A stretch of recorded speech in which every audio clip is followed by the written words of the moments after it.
1 Samuel, capítulo 14, versículo 1, diz assim: sucedeu que um dia disse Jonatã, filho de Saul, ao seu jovem escudeiro: vem, passemos a guarnição dos filisteus, que está do outro lado. Porém ele não fez saber ao seu pai. Saul se encontrava na extremidade de Gibeá, debaixo da romeira em Micron, e o povo que estava com ele era cerca de 600 homens. Aiá, filho de Aitube, irmão de Icabode, filho de Finéias, filho de Eli, sacerdote do Senhor em Siló, ele trazia a estola sacerdotal. O povo não sabia que Jonatã tinha ido. Entre os desfiladeiros pelos quais Jonatã procurava passar a guarnição dos filisteus, deste lado havia uma penha íngreme, e do outro outra, e uma se chamava Bozês e a outra Senê. Uma delas se erguia ao norte, defronte de Miquimás, e a outra de fronte de Geba. Disse, pois, Jonatas ao seu escudeiro: vem, passemos a guarnição desses incircuncisos. Porventura, o Senhor nos ajudará, porque para o Senhor nenhum impedimento há de livrar, com muitos ou com poucos. Então o seu escudeiro lhe disse: faze tudo segundo inclinar o teu coração. Eis-me aqui contigo, estou à tua disposição, e a tua disposição será a minha. Disse, pois, Jonatas: eis que passaremos aqueles homens e nos daremos a conhecer a ele. Se eles nos disserem assim: parai até que cheguemos a vós outros, então ficaremos onde nós estamos e não subiremos. Porém, se disserem: subi a nós, então subiremos, pois o Senhor nos entregou nas mãos. Isto nos servirá de sinal. Dando-se, pois, ambos a conhecer a guarnição dos filisteus, disseram: eis que já os hebreus estão saindo dos buracos que se tinham escondido. Vamos lá para o verso 12. Os homens da guarnição responderam a Jonatã e ao seu escudeiro e disseram: então subi a nós, e nós vos daremos uma lição. Disse Jonatã ao escudeiro: sobe atrás de mim, porque o Senhor os entregou nas mãos de Israel. Verso 15.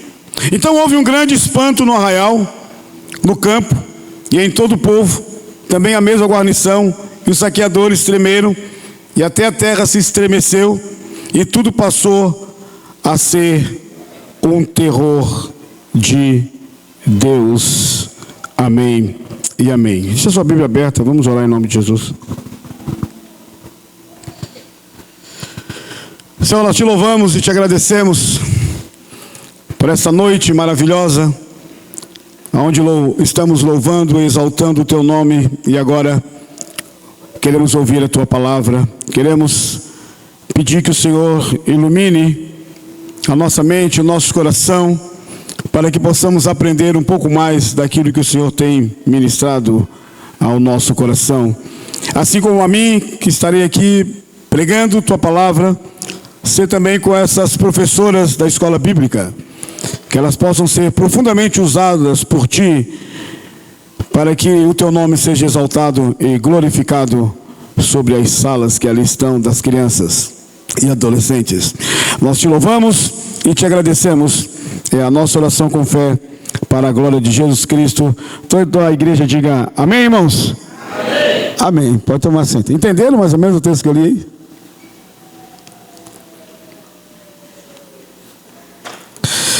1 Samuel,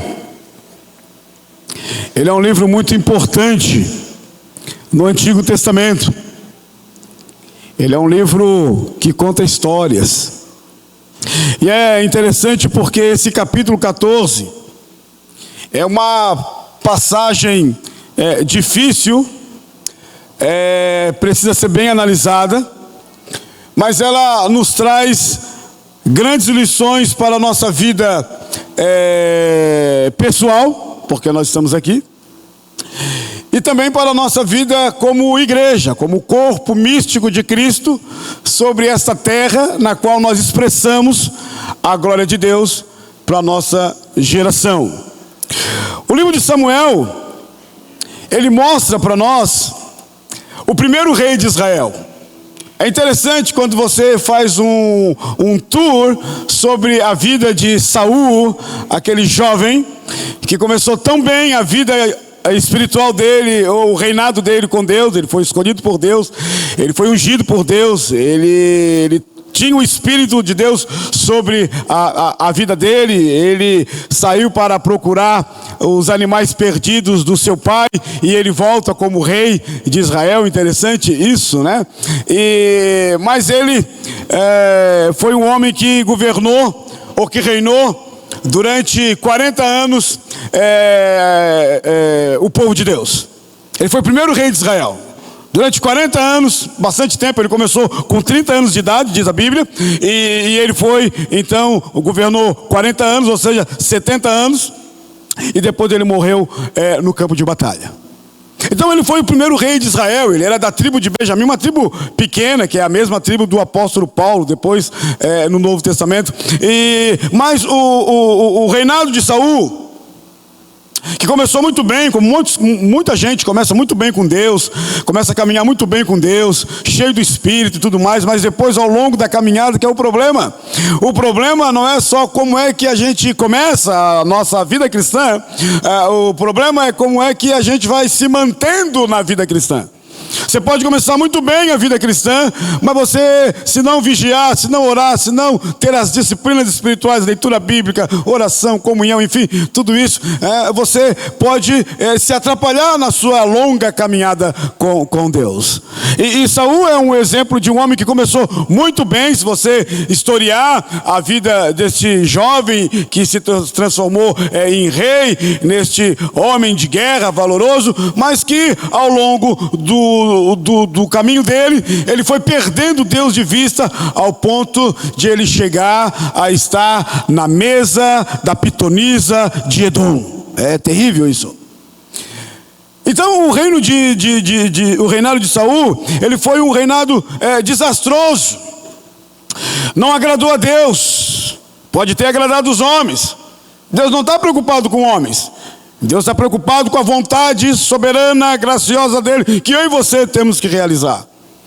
Então ele achava que ele poderia governar da maneira que desse na telha dele, na cabeça dele, como um monte de gente acha que deve viver a vida cristã da maneira que ele acha, da maneira que ele aprendeu, ou da maneira que as pessoas dizem para ele. Ele não vai para o texto da Bíblia, ele não pergunta qual é a vontade de Deus, e por conta disso ele vai fazer uma coisa que Deus não se agradou, e ele vai perder o reino. O reino vai ser a dinastia, não é só o reino, mas uma dinastia inteira. Ele vai perder o reino, e o reino vai ser colocado na mão de Davi. Na mão de Davi. Mas, diferente do seu pai, o Jonatas, este homem aqui, ele era um homem temente. O pai dele não era, mas ele era. O pai dele não adorava Deus, mas ele adorava. O pai dele era meio complicado, mas ele era uma pessoa séria. O pai dele tinha visões equivocadas. O texto é longo, não vou poder analisar todo o capítulo 14, mas se você analisar o capítulo 14 inteiro na sua casa, você vai ver que eles estão em guerra. Eles estão numa beligerância, num conflito complicadíssimo de um povo chamado filisteus. E o Saul, que é um homem que não está orientado por Deus, um homem que é orientado pela sua cabeça, pela sua mente, no meio da guerra, ele estabelece um voto. Eu não vou entrar nisso aqui, não é o meu tema. Mas só para você entender o contexto. Ele estabelece um voto dizendo: bem, nenhum soldado meu pode comer na batalha da guerra. Imagina, é um voto de tolo, é um jejum de tolo. Como que um soldado que está batalhando, que está guerreando, que está lutando, não vai poder desfrutar do despojo, ou, como diz o texto aqui, do mel que caía no bosque? Ele proibiu. E isso trouxe o quê?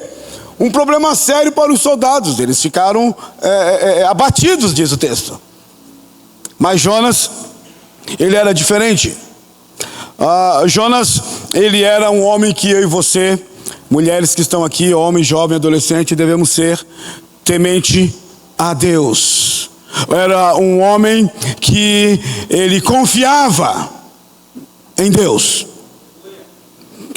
No meio de umas circunstâncias adversas, no meio de uma beligerância glacial, este homem, ele confiava em Deus. E ele tinha um coração puro. Ele era uma pessoa boa. Ele era uma pessoa dócil. O texto em tela que a gente leu aí mostra para nós que o povo de Deus estava diante de um inimigo implacável, que sempre atormentava o povo de Deus, que eram os filisteus. Os filisteus foi um povo que sempre trouxe sérios problemas para o povo de Deus. E aí, irmãos, era muito difícil o povo de Deus vencer aquele grande oponente chamado os filisteus. Eles dominavam o ferro, eles dominavam a espada, eles tinham 3.000 soldados. Nós lemos aqui que Saul tinha quantos? 600 soldados. 600 soldados. Não dava nem para começar. Os filisteus tinham 3.000 soldados. Fora todo o aparato militar. Os soldados do povo de Deus, eles não tinham espada, porque a espada era um tributo do povo filisteus. Eles dominavam o ferro. A única coisa que o povo de Deus poderia fazer quando estava em paz era descer até a Filistia e amolar, por exemplo, a enxada, o facão, a faca e tudo mais. E eles cobravam caro para fazer isso. Então, era muito complicado vencer aquele grande oponente que era os filisteus. Complicado aos olhos humanos, impossível. Porém, aos olhos de Deus, não. Eu não sei como você chegou aqui. Qual é a sua luta? Qual é o seu problema? Qual é a sua dificuldade?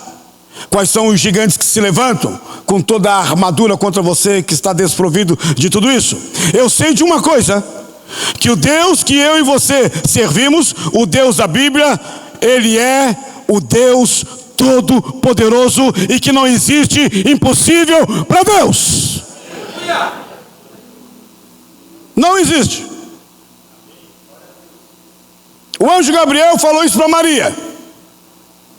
Para Deus tudo é possível, porque Ele criou toda essa jossa que a gente vive aqui. Foi Deus que criou, pelo poder da sua palavra. Foi Deus que criou tudo isso.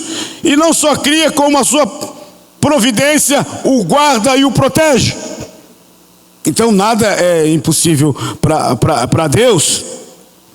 Então eu acho interessante, porque sobre a coragem de Jonas aqui, eu acho interessante porque é justamente, presta atenção, é justamente em tempos de crise, é justamente em tempos de dificuldade, que o nosso Deus sempre levanta pessoas para fazer a diferença. Para fazer a diferença, seja na cidade, para fazer a diferença, seja no país, para fazer a diferença, seja no mundo, para fazer a diferença, seja na sua casa. Semana passada eu recebi aqui na igreja o pastor Clóvis Cunha, de Porto Alegre, Pelotas. mas mora hoje em Curitiba já faz bastante tempo. E ele está escrevendo um livro, e o nome do livro, talvez ele vai colocar Pé de Alface, é o nome do livro. Por quê? Porque a família dele, lá de Pelotas, ninguém acreditava em Deus, né? Eles eram uma família que mexia com várias coisas lá, mas uma pessoa que morava próximo à casa dele, ela fazia o quê? Ela pegava, plantava alface, então ela colhia os alfaces e ela saía na vizinhança levar alface. Ela não vendia, ela levava alface para as pessoas e ela evangelizava a partir do pé de alface. E aí foi o que aconteceu. E vai aqui, vai ali e tal. E aí ela levou o pé de alface para a mãe do Clóvis. E ali no pé de alface, como é que planta, e como é que não planta, e não sei o que, e tal, isso, aquilo, outro. Ela foi e falou de Jesus Cristo. E aquela mulher se converteu. E através do pé de alface, toda a família se converteu. Os irmãos do Clóvis são pastores, ele é pastor. Deus revolucionou, Deus mudou em épocas de crise a família dele. Então Deus é um Deus que ele age em tempos de dificuldade, quando a gente quer arrancar os nossos cabelos, quando a gente acha que não tem porta para a gente passar. Deus é o Deus que age no momento da crise. A palavra crise, na semântica japonesa, ela tem duas conotações. Uma de crise de reflexão e a outra de crise no sentido de possibilidade. Que eu posso criar, que eu posso reinventar através de Deus. Então Deus, ele é o Deus da crise, ele é o Deus da dificuldade. Deus sempre levanta pessoas, homens, mulheres, para fazer a diferença.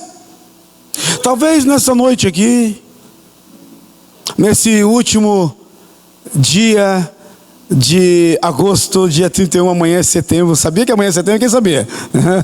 Não sabe, então fique esperto, irmão. Amanhã é setembro. Estamos já acabando praticamente aí o ano. Hoje é dia 31 de agosto. Que maravilha. Talvez Deus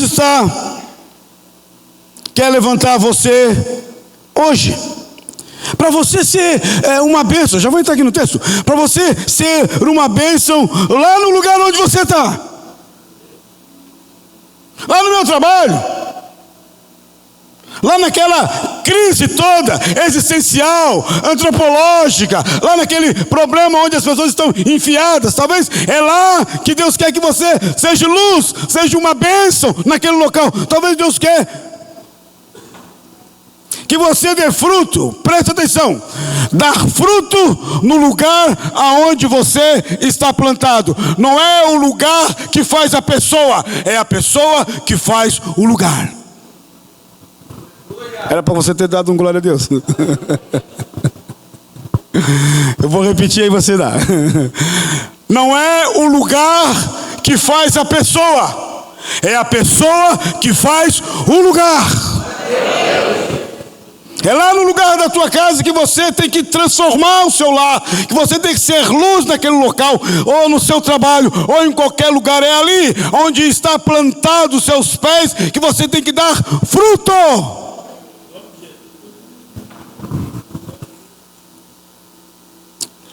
Foi nesse período de incerteza, falta de esperança, como a gente está vivendo hoje, que Deus levantou esse príncipe aqui, Jonathan.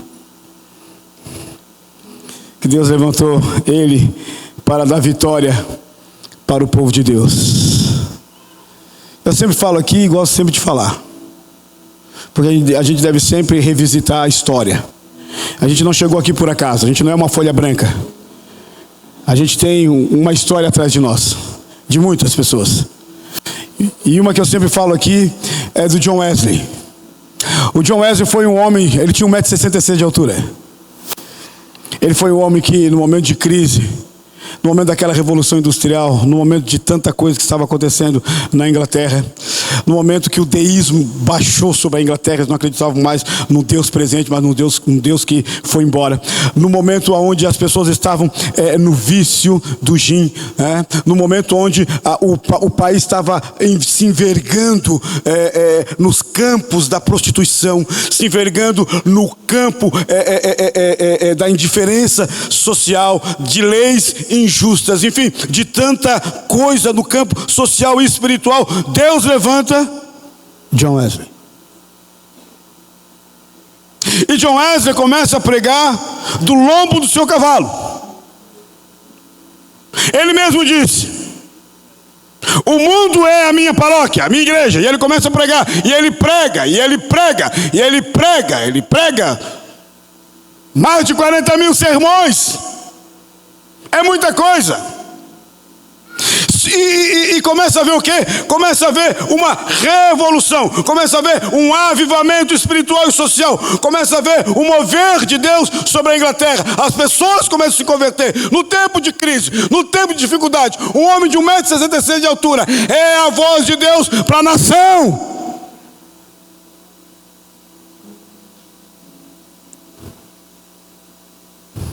É a voz de Deus para a família. É a voz de Deus para as pessoas.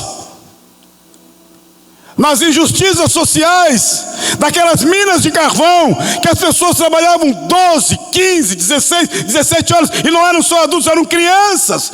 John Wesley, Whitefield, Charles Wesley, depois mais tarde, William Wilberforce, quebrando o jugo da escravidão. Foi através dele que a escravidão acabou no mundo. Eles foram voz de Deus para a geração deles. Eles não se conformaram somente em viver uma vida de trabalho, casa, igreja e meus problemas. Não, eles quiseram dar um toque diferencial na sociedade na qual eles viviam. Esse homem aqui, ele era um homem de fé. Ele era um homem de coragem. Ele sabia que ele não conseguia, que jamais o povo de Deus, com 600 soldados, poderiam vencer os filisteus, armado até os dentes, com toda a estratégia militar e com a estratégia geopolítica a favor deles. Jamais eles poderiam vencer a Deus, aos filisteus. Mas o Jonathan, ele disse: mas peraí um pouquinho, mas a gente serve a Deus. A gente serve ao Senhor, que não é um Deus que está longe, que não é um Deus pigmeu, é o Deus todo-poderoso, Criador dos céus e da terra. Espera um pouquinho lá. E aí, olha como é que começa o texto. Sucedeu que um dia disse Jonathan, filho de Saul, ao seu jovem escudeiro: vem, vamos passar a guarnição dos filisteus, vamos nos aventurar, vamos arriscar a nossa vida. Nós estamos aqui para glorificar Deus. Nós não estamos aqui para simplesmente encher a nossa conta bancária de dinheiro. Divide um pouco, irmão, se você tem bastante comigo. Amém? Ninguém diz amém, né? Nós não estamos aqui para ter 300 mil carros, ter 300 mil casas, ter 300 mil relógios. Não, tudo isso é bom, mas esse não é o foco. O foco é solidez e glória. O foco é glorificar o nome de Deus. Ele disse: sabe de uma coisa? Se nós ficar aqui, nós vamos morrer. E ele não fala nada para o pai dele, que era um pessimista, o Saul. Não falou nada para os 600, que era pessimista, está todo mundo escondido com medo. Ele fala para o escudeiro dele. Depois a gente vai olhar aqui essa questão do escudeiro. Ele diz para o escudeiro dele assim, ó: sucedeu que um dia disse Jonas, filho de Saul, ao seu escudeiro: vem, vamos passar a guarnição dos filisteus que está do outro lado, vamos até lá. Porém ele não fez saber ao seu pai,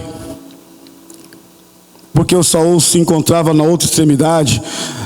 Estava em guerra, Saul estava debaixo de uma árvore, entendeu? E os 600 soldados ali também. E estava ali, se você conhece um pouco de história aqui, de Juízes e tal, estava ali um problema sério, porque ali estava o Icabode, você sabe, essa palavra significa foi-se a glória de Deus. Foi quando os filhos de Eli, Ofni e Finéias, eles profanaram o nome de Deus, e Deus os julgou. Eles estavam ali ao lado de Saul, mas o texto, verso 6, diz assim: disse, pois, Jonas ao seu escudeiro: vem, passemos a guarnição. E isso aqui fala para mim, sabe do que, irmãos? De coragem. Fala para mim que esse homem era um homem de fé. Fé não é pensamento positivo. Fé é confiar em Deus, pisteus. Fé não é eu ver, fé é eu saber que vai acontecer. Talvez você não está vendo nada agora, talvez o céu está nublado, talvez você está passando por uma dificuldade, mas se você tem fé, você sabe que vai mudar. É o que o Salmo 30 diz: o choro pode durar uma noite, mas a alegria vem pela manhã. É fé. Tudo bem, eu estou chorando hoje, mas eu sei que a alegria vem.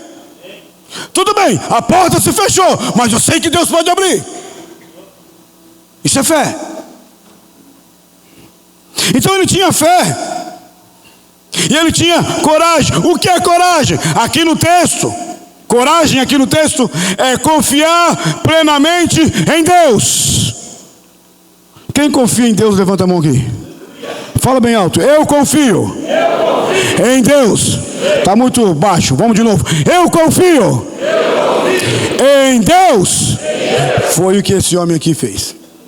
Ele confiava em Deus. Nos momentos mais difíceis, nós temos que ter coragem. É o que aconteceu, por exemplo, o Winston Churchill, o primeiro-ministro da Inglaterra, no meio daquela Segunda Guerra complicada. Era um paizinho pequenininho para enfrentar aquela máquina de guerra desastrosa, terrível dos nazistas. E ele, naquele momento, ele falou o seguinte: a coragem é a virtude que torna as outras virtudes possíveis. É a coragem. O Bastien Denis, ele disse uma coisa interessante, que a coragem não significa, presta atenção, a coragem não significa viver sem medo. Não é isso, coragem. Às vezes a gente fica com medo. O que ele está dizendo é: a coragem não significa viver sem medo, mas viver acima do medo. Olha só o que ele está falando. É uma questão filosófica, mas é uma questão interessantíssima. Ele está dizendo assim, que a coragem não significa viver sem medo, porque nós somos homens, nós somos humanos, nós somos finitos, nós somos frágeis. Todavia, nós devemos viver acima do medo. Como? Aí ele acaba dizendo: através da fé em Deus. Foi o que aconteceu aqui com o Jonatas. Não foi uma missão simples. Irmãos, a vida não é simples. A vida é complicada. A vida é complexa para todo mundo. É levantar, é acordar, é escovar o dente, é pagar conta, é viver nesse mundo complicado que a gente vive, é viver com os nossos pensamentos que às vezes estão chucros voando e a gente quer que ele pare, é viver com as nossas emoções engomadas, enlatadas, encaixotadas, essa coisa louca e tal. Viver a vida não é algo tão simples assim. A vida é complexa. O ser humano é complexo. Outro dia eu falei aqui no seminário. Por exemplo, pega só o corpo humano e você vê como o corpo humano é complexo, que ele precisa de cada área dele de um especialista, cardiologista, oftalmologista. Pro ouvido o que é? Ouvidolista? Ouvidolista. O que é do ouvido mesmo? Otorrino, né? E aí você vai, cada parte do seu corpo precisa de alguém que vai estudar medicina. Nós temos alguns irmãos aqui que são médicos. Precisa de alguém que vai se especializar naquela área, que vai gastar a vida dele inteira para trabalhar aquela área, ou seja pediatra, ou seja trabalhar não sei o que, ou ginecologista, ou isso, ou aquilo outro e tal. Isso no corpo fisiológico.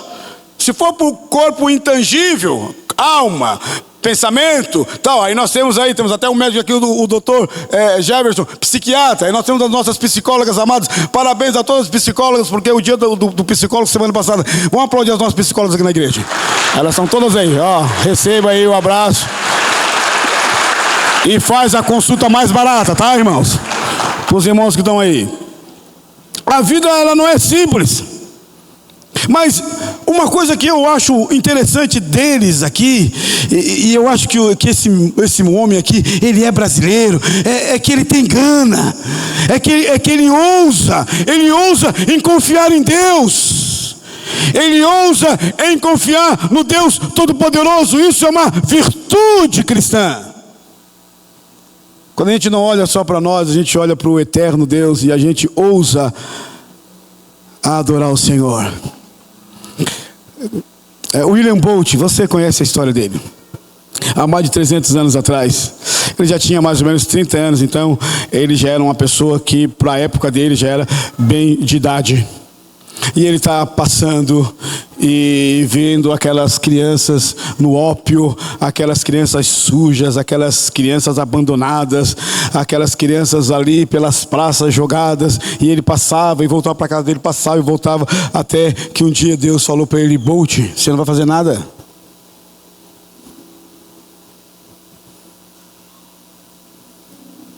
Você não vai estender a mão para essas crianças, para essas pessoas que estão aí? E o William Bolt, então, ele se levanta na graça do Senhor, ele ousa a confiar em Deus, e ele então estabelece uma das maiores instituições que nós temos hoje. Já vai fazer mais de 200 anos que tem essa instituição, que de vez em quando aparece na propaganda, na televisão: Exército de Salvação. Exército de Salvação. Tem em quase todos os países do mundo, inclusive aqui no Brasil. O William Bolt se levanta e ele levanta os 3 S's. Ele diz: sim, Deus, eu aceito. Sim, Deus, eu quero esse desafio. Eu quero levar essas pessoas a conhecer a Deus. Eu ouso em confiar em Ti. E ele então, Deus dá para ele 3 S. Porque toda criança, jovem, adolescente ou ser humano, ele precisa de 3 S. Ele precisa de salvação, é verdade, Deus tem que salvar ele, mas não é só isso. Ele precisa de sopa, ou seja, ele precisa comer. E ele precisa também de sabão, ou seja, ele precisa estar bem cheirosinho. Isso é dignidade humana. Isso há 300 anos atrás o William Bolt já pensava isso. O Exército de Salvação foi uma grande influência, tanto na América do Norte, como na Europa, como no Brasil, em todo o continente. Porque ele ousou a não ficar nesse mundinho blindado que você e eu ficamos, das nossas queixas, das nossas broncas, dos nossos pensamentos equivocados, dos nossos sentimentos enlatados. Não, eu quero dar uma contribuição para a minha geração. E ele tinha aquele bumbo de 7 de setembro, ele batia e dizia: Jesus te ama, Jesus salva você. E o Exército de Salvação lambeu a terra. E William Bolt, ele disse: enquanto houver crianças, mulheres sofrendo, enfim, eu chorarei. Foi o lema dele.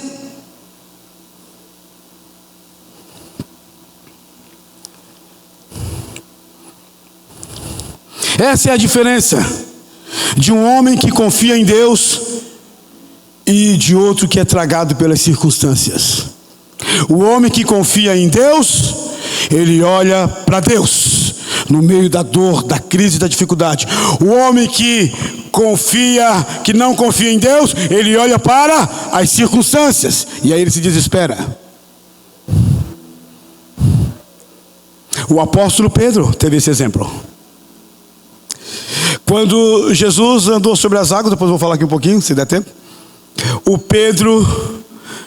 Jesus andou na 4ª vigília, era de madrugada alta, e eles viram Jesus andando sobre as águas, e o Pedro disse: se és tu, Senhor, faze-me também andar sobre essas águas do mar de Tiberíades, da Galileia. E Jesus diz: vem, e Pedro foi andando sobre as águas, você sabe disso.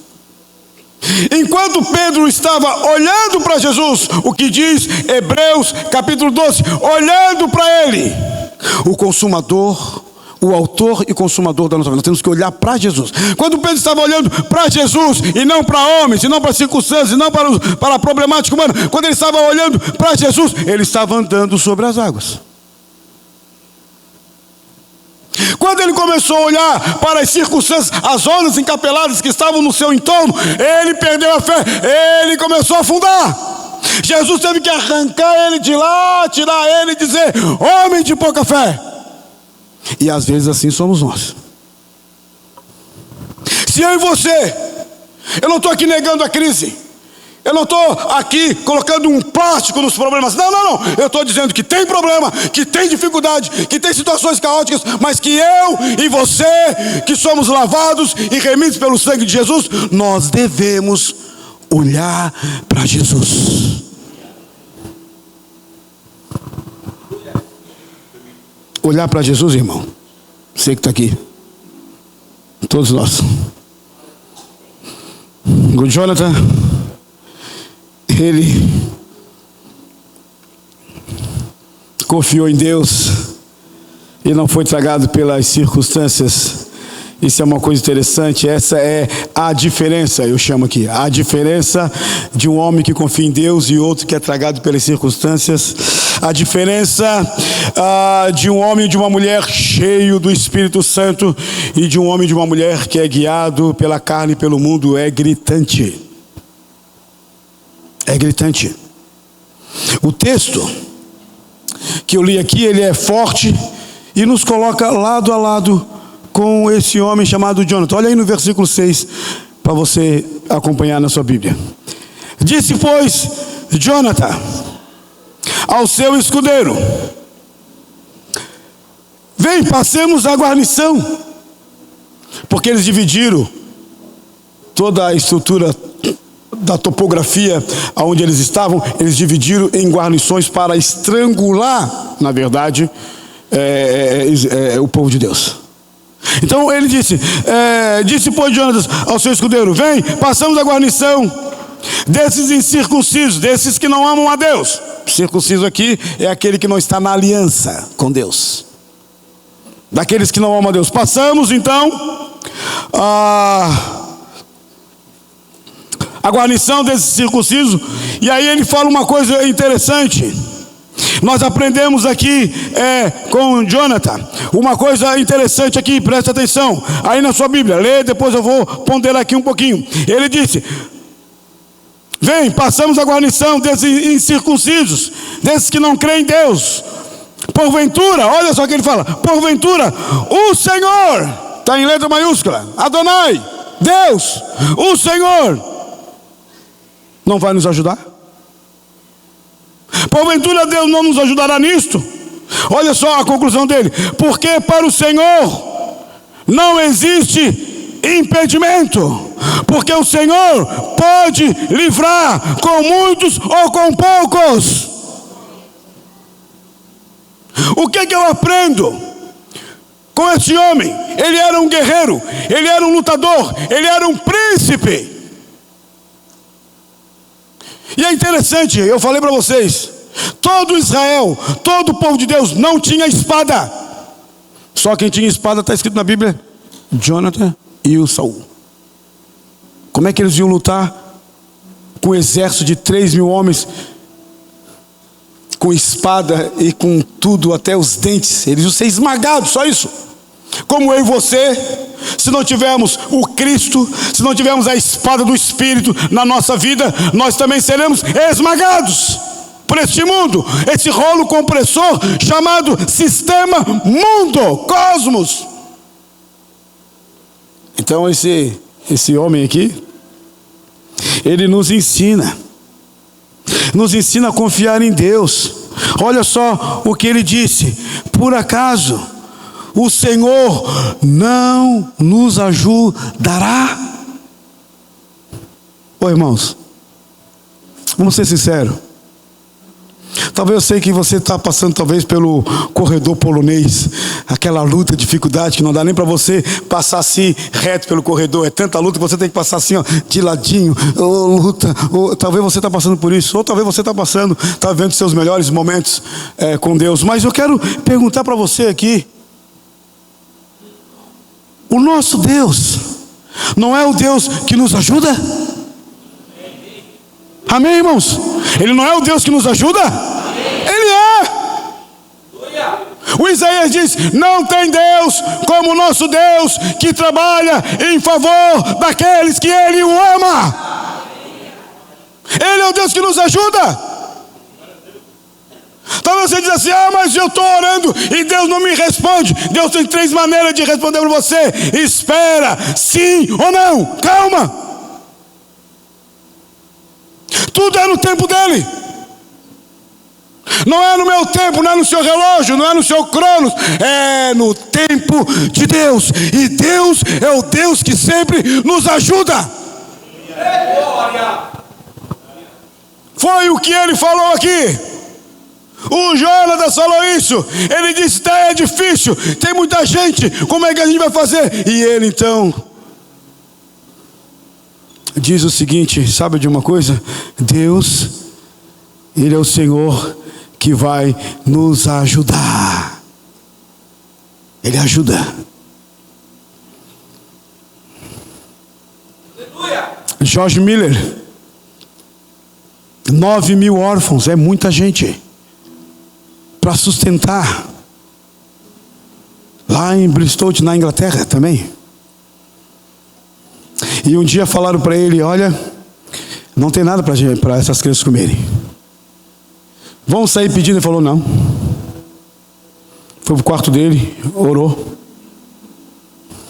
E ele disse: Senhor, isso é comigo e contigo. E ele ora ao Senhor para que Deus venha na ajuda deles, até que para na frente daquele orfanato um caminhão ou uma carroça naquela época, lotada de pães, de alguém que disse: olha, estava passando aqui e pensei em vocês, vocês querem pães? E o George Miller levantou e disse: isso é fruto de oração. Deus nos ajudou. Ele tem um livro que ele orou 50.000 orações respondidas, porque ele acreditava no poder, não da oração dele, mas no poder do Deus que ele serve. Ele leu a Bíblia 250 vezes, e a maioria delas de joelhos. Se eu e você fôssemos alcançar George Miller, nós tínhamos que ler a Bíblia uma vez por ano, tinha que viver 250 anos. Ele leu 250 vezes a Bíblia na sua vida. Isso gera o quê? Fé, confiança, certeza. E aí eu posso dizer, como disse o Jonathan lá, o filho do Saul, ele disse: sabe de uma coisa? O Senhor nos ajudará. E eu quero dizer para você, nesta noite, em nome de Jesus, Deus vai te ajudar. Essa porta está fechada, mas amanhã pode estar aberta. O choro pode durar uma noite, mas a alegria vem pela manhã, porque o nosso Deus ajuda. Ele nos ajudará. E ele diz: porque para o Senhor não existe impedimento. Quem é que pode impedir o Senhor?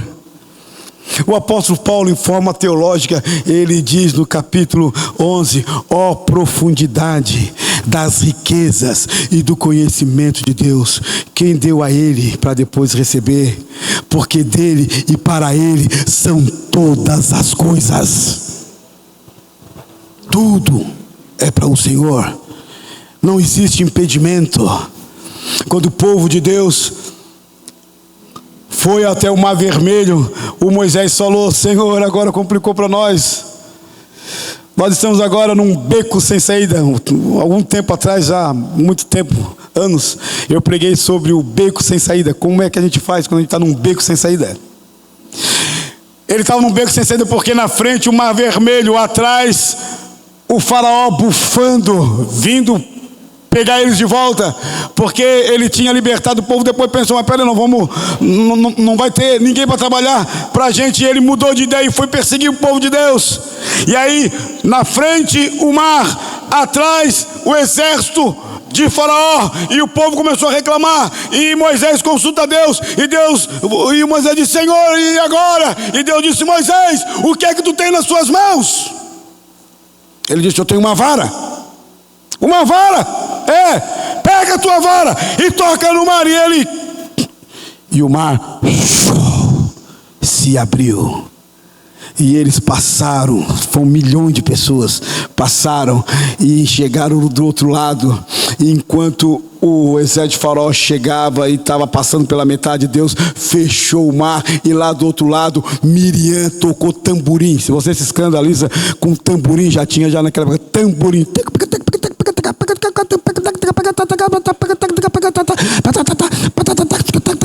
E cantou, só o Senhor é Deus. Só o Senhor é Deus.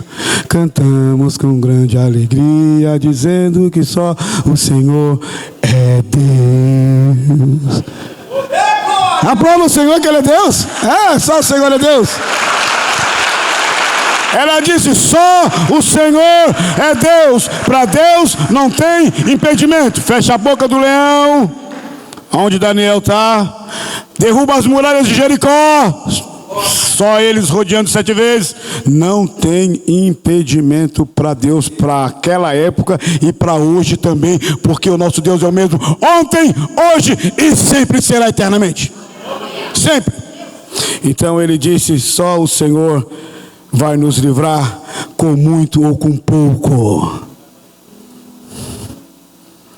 Talvez você tenha pouco, mas Deus pode abençoar o teu pouco. Lembra daquela viúva lá? O profeta falou para ela, faz um bolo para mim. Ela disse, eu não tenho, está uma crise geral aqui, ninguém tem mais nada. Eu tenho um bolinho aqui para fazer só para mim e para o meu filho, depois nós vamos morrer.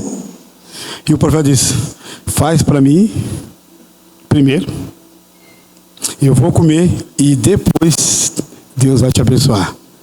Ela tinha pouco, e o que aconteceu? Ela fez para ele, ele comeu, e depois ele falou para ela, agora você pega vasilhas, muitas, e a Bíblia diz o quê? Que o azeite da botija não acabou. O pouco Deus multiplicou. Em Deus, o nosso pouco serve para glorificar o nome dEle. Deus falou para Sansão, o que você tem na mão, Sansão? Eu tenho uma queixada de jumento só. Então com essa queixada nós vamos desbaratar o exército inimigo. E Sansão vence 1000 homens. Aquele menino, quando Jesus pregou e alongou a pregação dele, Jesus disse, dá-lhe voz de comer. E eles falaram, mas Jesus, é muito pouco, tem um menininho aí, que ele tem 5 pães, 2 peixinhos defumados, comida de pobre, mas o que é isso para tanta gente? E aí Jesus disse, tem um menininho aí que tem 5 pães e 2 peixinhos? Tem. Manda o pessoal sentar na relva, na grama verde. Jesus pega aquele pão e ele dá graças. Eucaristia quer dizer ações de graças. E quando ele vai quebrando o pão não acaba, irmãos. Vai alimentando 10, 30, 40, 100, 1000, 2000, 5000. Imagina, um pão, 5 pães e 2 peixinhos alimentaram uma multidão de pessoas, porque o meu pouco nas mãos de Deus serve para glorificar e exaltar a Deus. Ele falou aqui, ele disse Jonathan, vem, passemos a guarnição desse circunciso. Porventura o Senhor não vai nos ajudar? Porventura para o Senhor há algum impedimento? Porventura o Senhor não pode livrar com muitos, ou também com pouquinho? Deus está preso em números? Deus está preso se tem mais ou menos? Não, Deus é soberano. Quer ver um exemplo? Deus chama Gideão. Gideão está lá no livro de Juízes, ele foi um juiz. Deus encontra Gideão lá na casa dele, atrás da casa, malhando o trigo no lagar. Coisa estranha, não se malha trigo em lagar. O Gideão estava com medo, porque os inimigos estavam atacando e destruindo tudo. E Deus chama o Gideão, e Deus fala para ele, fala para nós também: tu és um homem valoroso, Gideão. Eu vou te usar. E ele falou: eu? Quem sou eu, Senhor? A minha tribo é a menor da tribo de Israel, e a minha família é a mais pobre. Quem sou eu? E Deus levanta Gideão, e Deus disse: eu vou te usar com força, com autoridade. E o Gideão então arregimenta 20 mil homens, 20 mil, para lutar a guerra. E aí desses 20 mil eles vão para a guerra. E aí Deus fala: quem está desanimado? Quem está desalmado? Quem não está com muito interesse nesse treco, nesse negócio de reino de Deus, de igreja, não sei o quê, vai para casa. Pode ir para casa. E aí 10 mil falou: opa, eu vou embora então, tchau, beijinho para vocês, fui. Foram embora. Ficou só 10 mil. E aí Deus falou para Gideão: é muita gente ainda, Gideão. Tem um negócio que eu quero dizer para ti. Quando vocês passar o ribeiro, aquele homem, presta atenção, que entender, que está entendendo que ele está numa guerra, ele não está num parque de diversão. Por exemplo, nós aqui, nós não estamos num parque de diversão, irmão, nós estamos numa guerra.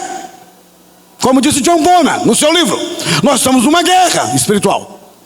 O diabo quer te destruir, o diabo quer destruir a tua família. Nós estamos vivendo um sistema complicado hoje como o mundo. Então nós temos que estar antenado.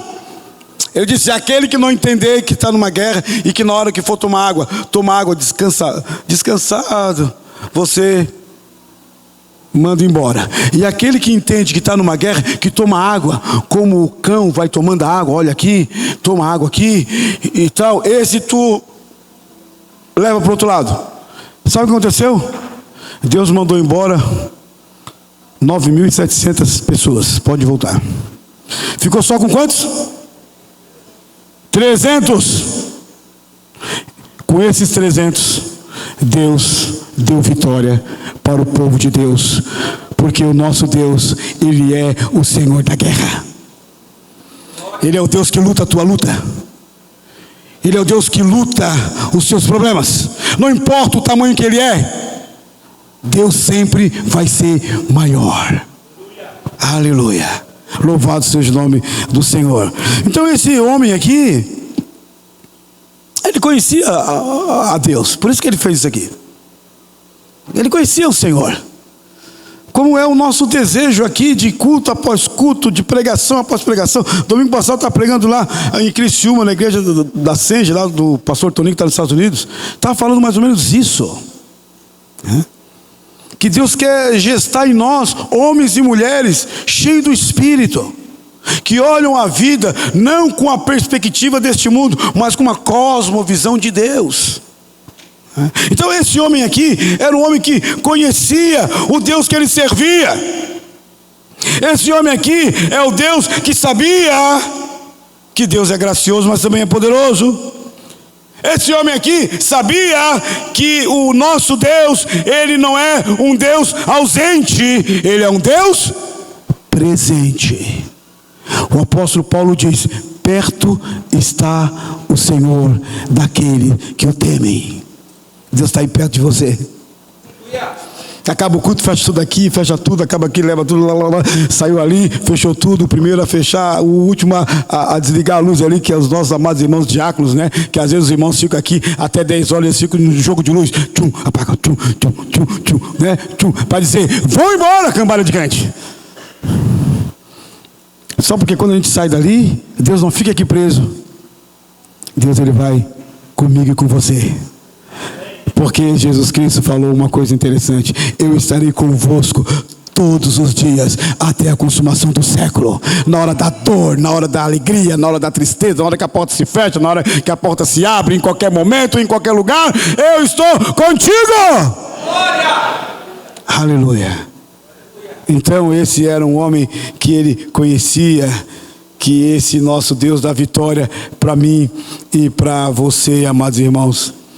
Humanamente falando, é muito difícil ele ter conquistado essa batalha, mas olhando a esse Deus que é sobrenatural, que é um Deus de milagre, é um Deus que abre portas, Deus tudo pode. Tem uma pessoa que eu conheço, que ele já estava lá com seus 30 e poucos anos de idade.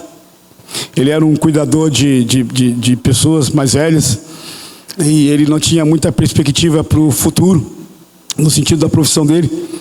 E aí abriu um concurso público estadual, e ele disse: eu vou fazer, mas eu sei que eu não vou passar. Ele já começou meio desanimado. Eu vou fazer, mas eu sei que eu não vou passar, mas eu vou fazer. E ele orou a Deus: Senhor, eu vou fazer, vai na minha frente, vai me ajudando. É um monte de gente, né, que vai fazer, pessoal de nível superior, pessoal que está estudando em cursinho e tal, e é um concurso público estadual, no hospital e tal. E ele disse: eu fiz e coloquei tudo na mão de Deus, e eu estudei, fiz a minha parte, como o Jonathan aqui fez. Eu fiz a minha parte, e aí eu coloquei na mão de Deus e pedi: Deus, abre essa porta para mim. Eu sei que eu não tenho condição nenhuma cognitiva, intelectual, tal, eu sei, mas eu fiz a minha parte, abre a porta. Aí quando ele foi lá, depois que foi ver o gabarito, quando ele foi lá olhar, estava lá o nome dele. Passou no concurso público estadual, foi ser enfermeiro lá no regional, aqui em Florianópolis. Daqui 2 anos, ele vai se aposentar. Confiou em Deus. Sabe quem é esse moço? Ele é meu irmão. É o Eduardo Lopes, que é pastor nosso lá em Floripa. Ele não tinha condição nenhuma, ele fez o concurso, Deus abriu a porta para ele, ele passou. E lá no regional, ele é conhecido como o Dudu da Bíblia, que ele evangeliza todo mundo, ele ajuda todo mundo. O pessoal daqui que às vezes liga para mim, que tem o meu parente indo lá para o regional, eu ligo para ele, ele vai lá, visita, ele vai lá e ora, ele vai lá, fala com os médicos, ele vai lá e tal. Ele passou, porque para Deus nada é impossível. Ele é o Deus Todo-Poderoso. Irmãos, nós precisamos de pessoas ao nosso lado que nos ajudam, ou não é? Nós precisamos de pessoas ao nosso lado que nos motiva, que ore por nós, que tem sempre uma palavra de Deus para a minha vida, que nos orienta e que nos coloca para cima. Outro dia eu preguei aqui sobre aqueles 4 amigos que abriram o telhado e colocaram o paralítico lá, e o paralítico foi curado. Outro dia eu falei aqui sobre os conselheiros de Naamã. O Naamã chegou lá no Rio Jordão, ele não queria se banhar, porque isso aqui é cheio de barro, é igual ali como é que é, a cabeçuda quando a gente ia. Não, eu tenho o Jurerê Internacional, tenho o Campeche, a ilha do Campeche, lá do outro lado, tudo azulzinho. Vai eu agora me banhar aqui no Camacho, a turma do Camacho ficar brava comigo, tô brincando. Não, tô brincando, Camacho é uma bênção. Ali na cabeçuda, não, eu não vou. Aí sempre tem aqueles amigos do peito, aquela galera, gente boa. Falou: mas Naamã, eu sei que tu é o chefão aqui, mas o que te custa mergulhar 7 vezes aqui? Vai que dá certo. E eles convenceram o Naamã, e o Naamã foi a primeira, a segunda, a terceira, a quarta, a quinta, a sexta e a 7ª. O Naamã ficou curado, pele curada, igual bumbum de bebê, lisinha, foi curado. Por quê? Porque sempre tem alguém que te orienta e diz: vamos lá que vai dar certo, Jesus está conosco, vamos, firme. Foi o que aconteceu com esse homem aqui. Esse escudeiro disse: vamos, e eles foram. Irmãos, eu tinha tanta coisa para falar aqui, mas só vou pegar o verso 9. O pessoal do louvor está aqui já? Não, tá. O verso 9. Verso 9 diz assim: olha só, ele pediu um sinal, porque o Jonatas, ele não era guiado pelas circunstâncias, pela emoção e nem pela mente dele, como às vezes a gente é e quebra a cara. Ele pediu um sinal para Deus. Você pede sinal para Deus? Você pede orientação de Deus para a sua vida? Olha, ele pediu um sinal. Ele disse assim, olha só o sinal dele. É um sinal estranho, tá? Do ponto de vista militar. Olha só, verso 9. Está aí, um pouquinho, olha só. Verso 9. Onde é que está? Verso 9. Verso 8. Disse Jonas, eis que passaremos aqueles homens e nos daremos a conhecer a eles. Nós vamos dizer, ó, nós somos inimigos de vocês. E aí, olha só. Se eles nos disserem assim, para aí, até que chegamos até você, a vós outros, então ficaremos aonde estamos e não subiremos a eles. Se eles falar, pode parar aí. Porém, se eles disserem, subi a nós, então subiremos, pois o Senhor vai nos entregar, porque este é o sinal. Olha só, se você olhar do ponto militar, você vai ver que tem uma coisa conflituosa aqui. Porque o certo era o quê? Era o Jonas fazer o sinal ao contrário. O certo era o Jonathan fazer ao contrário, fazer eles descerem, porque é uma situação íngreme ali, uma topografia complicada, fazer eles descerem, porque qualquer coisa eles poderiam fugir. Mas não, ele fez ao contrário. Ele disse, nós vamos subir. Se ele vai subir, ele está totalmente vulnerável. Totalmente vulnerável. E aí, o que acontece? Eles falaram, subi a nós, pode subir. E então ali o verso 12 responde, os homens da guarnição responderam a Jonathan e disseram, subi a nós. E eles falaram, então Deus está nesse negócio.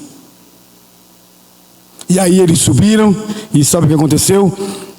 Deus deu vitória para eles. Irmãos, eu botei aqui assim, ó.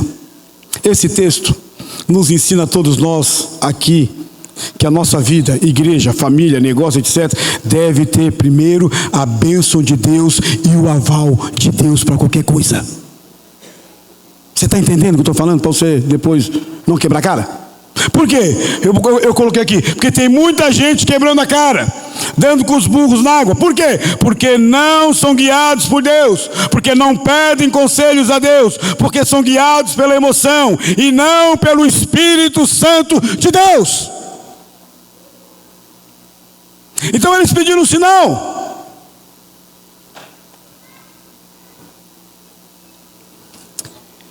E aí sabe o que aconteceu? Eu tinha mais coisa para falar aqui, mas não vou falar mais. Aconteceu que quando eles sobem, Deus dá vitória para eles e Deus se apresenta como alguém que traz terror. Deus mexe a topografia do negócio. O chão começa a tremer todinho. Deus começa a trazer pavor, a um terremoto. O chão treme, houve pânico. Em vez de Jonas e o seu escudeiro lutar contra eles, eles lutaram um contra o outro. E eles tiveram a vitória e a bênção. E houve o quê? Um pavor, porque Deus estava presente ali. O Jonathan Edwards, não esse Jonathan, mas Jonathan Edwards, ele pregou um sermão interessante, pecadores nas mãos de um Deus irado. Aquele sermão foi um estupim para começar o grande avivamento na América. Sabe como é que ele pregou? Não, ele não pregou como eu estou pregando aqui. Era naquela luz de lampião, óculos aqui, ó, entre o nariz. Ele leu literalmente o sermão dele. Quando chegou no final, o terror de Deus veio e se derramou. Eu desejo que faça isso nessa igreja aqui hoje também. Se derramou sobre todo mundo e todo mundo teve temor. Eles se agarravam nas colunas do templo e diziam, pelo amor de Deus, não me deixe para o inferno. Eles viram as coisas se abrindo. O poder de Deus veio sobre eles, produzindo temor. Começou o grande avivamento.